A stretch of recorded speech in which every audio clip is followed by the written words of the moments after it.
A controversy has erupted in Bihar after the Nitish Kumar-led government released two school calendars for the year 2024. The BJP has accused the state government of appeasement and hurting the sentiments of the Hindu community, asserting that the number of Hindu festivals was reduced while holidays were increased for Muslim festivals.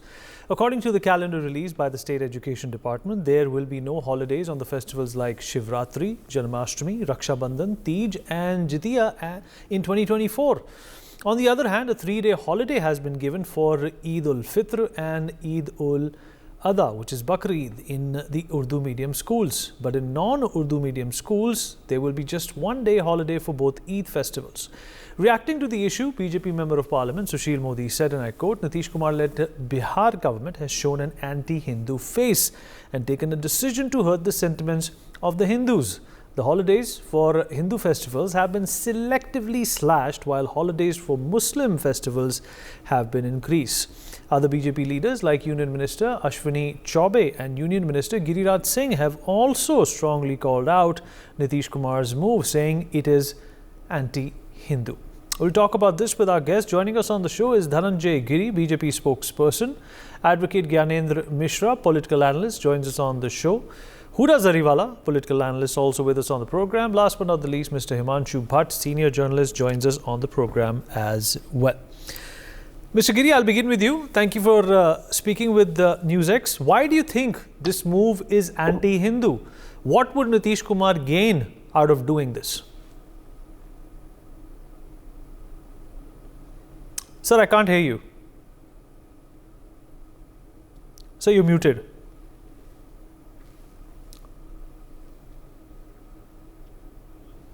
Can you hear me? Go ahead, sir. See, you are asking what Nitish can gain. So, because there is a competition is going on in India lands, that who can demean Hindu more and who can attack in a more attacking mode on Hinduism and Sanatan Dharma. See, there is a competition is going on with who can be the face of India land. So Nitish Kumar is desperately doing so many things. See, some months back, last year he has done this caste survey that bounced back to him. So again, he has done this different type of things. He has started a survey that which treasury, after which treasury he has started, that the liquor bandi is how useful or not. So he is doing different type of things. Now he is trying to, the new era of appeasement politics, he is trying to, under leadership of Nitish Kumar and his incompetent associate, earlier Congress believes in appeasement policy. That's why India divided. Now Nitish Kumar has adopted and he is trying to overshadow the Maulana Mulayam Singh Yadav, and he is trying to be the champion of this anti-Hindu politics, because he thinks that he can be. See, he has given more holidays to the Islamic calendar, that is different. But he opened a gate that if DM wants, he can sanction holiday on Friday also. So his agenda is to start the Islamic agenda over in Bihar. In that way he is doing this.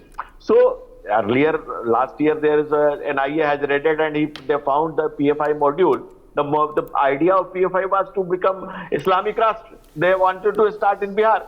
What is the combination between both of them? ये रिश्ता क्या कहलाता है? That is the million-dollar question. So why he is working on whose agenda? That is the main question. Okay, he's working on whose agenda? Advocate Gyanendra Mishra, how do you weigh into this? Why would Nitish Kumar do something like this? Do you find it slightly odd as well that certain preferences that are not followed by the rest of the country have been implemented by Nitish Kumar? So I believe that yes, this is the way. It depends on the way we look at it. Obviously, see, I don't believe in this anti-Hindu agenda or the pro-Muslim agenda, because from whatever lens you look at it, politically it does not make any sense to antagonize or to kind of follow an anti-Hindu agenda in a country where more than 80% population is of Hindu. So any such move to look at from the prism of anti-Hindu and pro-Muslim is maybe not be the right way of looking at it, because as I said, it does not make any, the political sense for any politician to antagonize or follow a policy which is at odd with a majority population, which is obviously the majority voters as well. Now, why he has done it, what is the logic behind it? Obviously, I think once the question is being raised, the education department or the state government will come up with an answer that what is the, the thought process behind doing this. But reducing certain holidays and increasing the work days is always an debatable issues. We keep hearing the statement where, the people say, no, there should be the lesser holidays and there should be more hour of works because it is a developing country and we need more hour of work and more manpower contributions, etc., etc. So there could be some other, the valid reason for doing what they have done, and it is for the state government to give an explanation. But now this new political narrative where every political move of every party, not only the opposition party, but from the ruling party as well, every move is now viewed from the prism of and bipartisan politics in the terms of either it is anti-Hindu or pro-Muslims, which is, I think, is not. Okay, let's see what Mr. Bhatt has to say about this. Mr. Bhatt, do you think that the BJP and the other parties are just sweating it out for no reason? There is actually no agenda. What would Nitish Kumar gain by antagonizing the Hindu population in Bihar? What he gained is not an issue. He announced that elections have come. As a journalist, when I look at it, I find it very clear that it's the election gimmick which has been taking place. See, it's something like this. But won't he lose out on the Hindu votes if he does this? Let me come. See, there is a perception in political parties, some of the political parties, that if you can get an en bloc vote of the second biggest majority of the country, you can sail through. Karnataka is an example that they give, And now what is happening is, a party which ruled the country for 65 years has gained power in Karnataka through this. Now it wants to champion their cause in an opposition alliance. And to counter that, you have someone who wants to become a convener, who wants to be the face, because he's called the Kurti Kumar. From last 14 years, with the umpteen number of political parties, irrespective of the right wing or the center, he has been sitting on the chair of a chief ministership because he's an astute politician. Now, for him to counter them, I look at it more, I'm a better one for you, not the other one. That is what is the race which is going on right at present. A political party is trying to pull its weight in the Bihar politics, where they have become redundant. Right now, remember, they have 14 MPs. This is straight up political issue, an electioneering issue. I'm looking at it. If the India Alliance comes, what is the number of seats that Nitish Kumar's party will be offered out of 40? What is the number of seats that Congress will be offered? How many leftists will get? How many Lalu will get? See, that's where the answer lies. And everything is politicking here. On the other side, BJP thinks, they are also, they want to champion the cause. When one wants to champion the cause of the second biggest majority, I will not call it a minority. I'm very clear as a journalist. With the 18-20% population, you cannot call that community a minority. That one needs to understand. And that's why when this sort of things happen, people jump into it prematurely. Janadji said, for an argument's sake, there might be reasons the state government will give. Really? Will they ever give? Do they ever do that? Any state government for that matter. I'm not talking only of Bihar. But Bihar is a muddied water this year and in 2024. So this is an electioneering gimmick. What is happening is that 16-18% vote back. Everyone wants it. Everyone thinks that's their right. See what happened in Karnataka. JDS and Congress, both were vying for it. But that vote bank ditched one party and went with the other party. That resulted in a difference of 1.89% of votes. Of course, majority community also did not vote. That's a different issue. But here what we are talking of is, this appeasement politics and which is going on. If they want, they can give holidays on Friday. Now Hindus will say, we don't want holidays on Sunday. We want it on Thursday. All right, let me take a response from Huda Zariwala on this as well. Huda, Nitish Kumar is an astute politician, and obviously this is not a social move. This is a political move. This is appeasement politics, what the BJP vehemently calls Tushtikaran. How do you respond to that? Well, good evening. And honestly speaking, this is BJP being typically BJP, right? I mean, when was the last time we actually heard BJP speaking of issues that actually matter to the people? I mean, Bihar is a state where 75% of the people have actually admitted that they pay a bribe to get their work done. I mean, 50% of them several times, directly or indirectly in a certain survey, said that they paid bribes. 25% of them said that they've paid bribes for property registration, other land issues. 6% of them have actually paid to the municipal corporation. 29, and this is all a data I'm quoting from a survey by the Hindustan Times, right? I mean, they have paid bribes for the police, for electricity board, transport office, tax officers, according to that particular survey. My point is, Bihar is a corruption-laden state. Unfortunately, Bihar is one of those states where, the basic amenities, basic education, basic health facilities to the citizens are not directly passed upon. I mean, this is a state that women empowerment still is a major issue. When was the last time BJP actually addressed these issues? When was the last time BJP actually spoke about these issues and did something to actually make a difference to the population, to the citizens of Bihar? I mean, the only thing BJP literally does is the whole Hindu-Muslim scenario, right? I mean, this is so convenient for them. Aapne Eid ke 3 din chhutti de diya, unke 2 din chhutti se nikal diye. How is this even a matter of concern? Don't you think, Huda, that this is a bit odd as compared to what the other states and what the national policy on holidays is? Sir, with all due respect, Bihar may have a substantial population of Muslims, but it is by no means a Muslim populated sort of Muslim majority state, right? The majority of the voters are still Hindus. So clearly this cannot be Muslim appeasement, A, to begin with.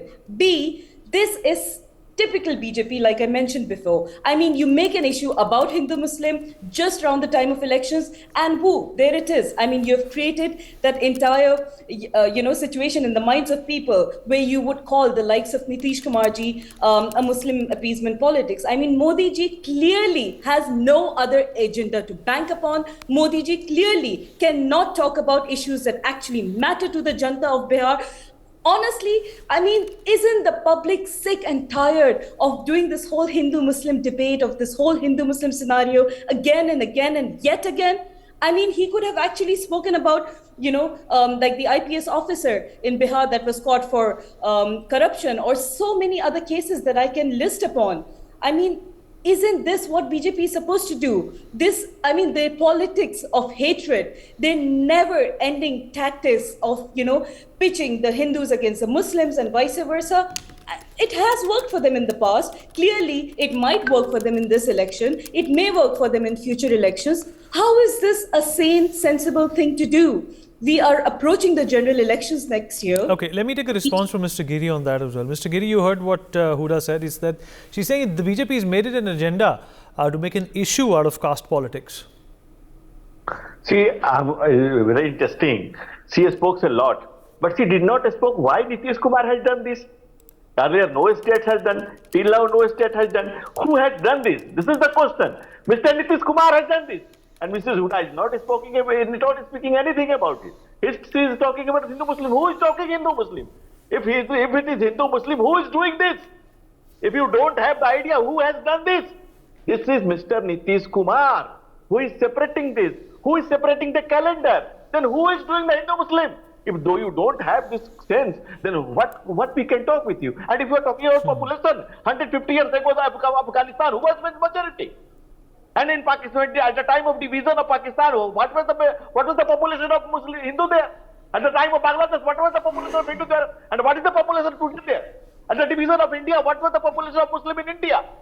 And what is the population of Muslim in India? So just talk some sense. And if you can talk Hindu, Muslim and BJP, it is very convenient to talk to you. If you don't have idea what is the reality of the nation, if you working acting like a Suturmurg, you are putting your head down in this and you are thinking that this is the end of the story. This is complete. I don't want to use the words because I am not Nitish Kumar who use absurd words in the Vidhan Sabha, and nobody is speaking about that. Who has done? Nitish Kumar is opening the floodgate. He is saying that if you want, you can go on Friday. Earlier he done that in Ramzan. You 1 hour late you can come, 1 hour early you can go. He has started like this, but nobody. And who is doing Hindu-Muslim? Maulana Mulayam Singh Yadav, he told me it is convenient for me if you call me that. I can kill more Hindu. And who is talking Hindu-Muslim? See, our Prime Minister Narendra Modi, the Indian Prime Minister Narendra Modi, what he says? Sabka saath, sabka vikas, sabka vishwas, sabka prayas. We always talk about Bharatiya Janata Party is talking about Bharat ki Janata. And who is doing is convenient to Hindu-Muslim politics. The Congress party has done this. Who has done this? They divide the nation on the basis of Hindu-Muslim. That Congress has done the signature our Prime Minister Modi ji has divided the country based on Hindu-Muslim. That is clear, sir. I don't want to. We're not talking about the Prime Minister right now. Huda, one second, I'll come to you. Let me also take a response from Advocate Mishra on this as well. Advocate Mishra, your response to what Mr. Giri said. He said it's not the BJP. Clearly, at this point in time, the concurrent topic is Nitish Kumar practicing religious politics. See, what Nitish Kumar is doing, Nitish Kumar will speak for that. But the today political discourse, as being pointed out, everybody here is basically always centers around anti-Hindu and pro-Muslim. And if the Muslims are voting for the, against the ruling party, then ruling party is to blame for that. Because the kind of an agenda they follow, which is obvious for everyone to see, you are kind of forcing the Muslims to go for the forces which is in opposition to you. And basically nobody now needs to appease the Muslim voters to not vote for BJP, because it is so obvious that the Muslims are not going to vote for BJP. And I don't think that anybody basically needs to do any specific act now to attract the Muslim vote towards them in opposition to the BJP. It automatically goes against the BJP.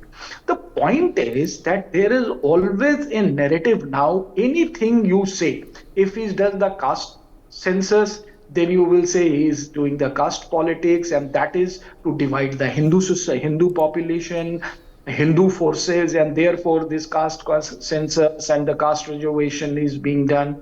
In the same way, if any other action is taken, you always, put that action in the prism of that it is either anti-Hindu or it is being done to divide the Hindu vote, to divide the Hindu population. And this is the narratives that BJP always, kind of takes on.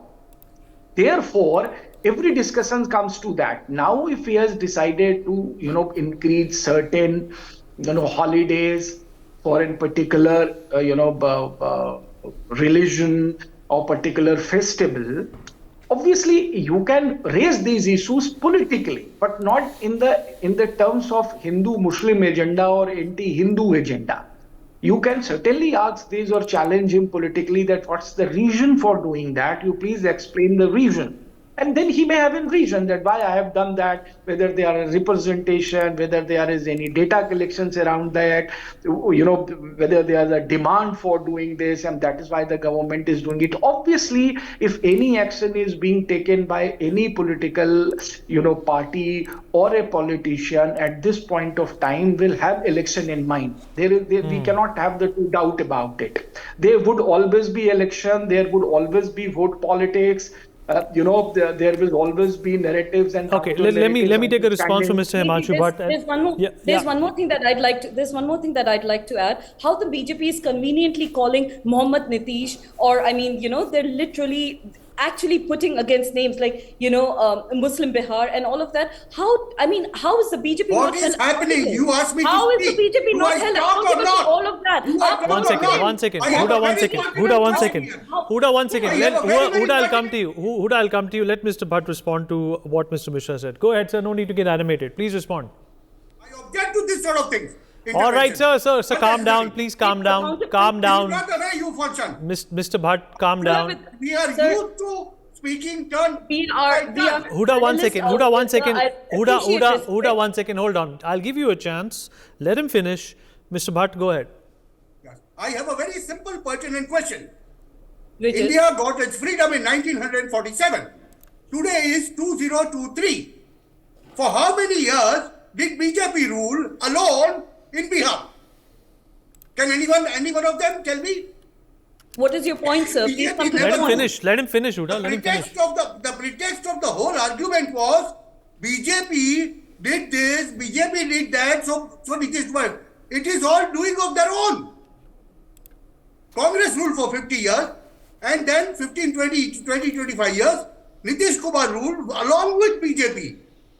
See, Nitish Kumar was the chief minister. That's my point number one.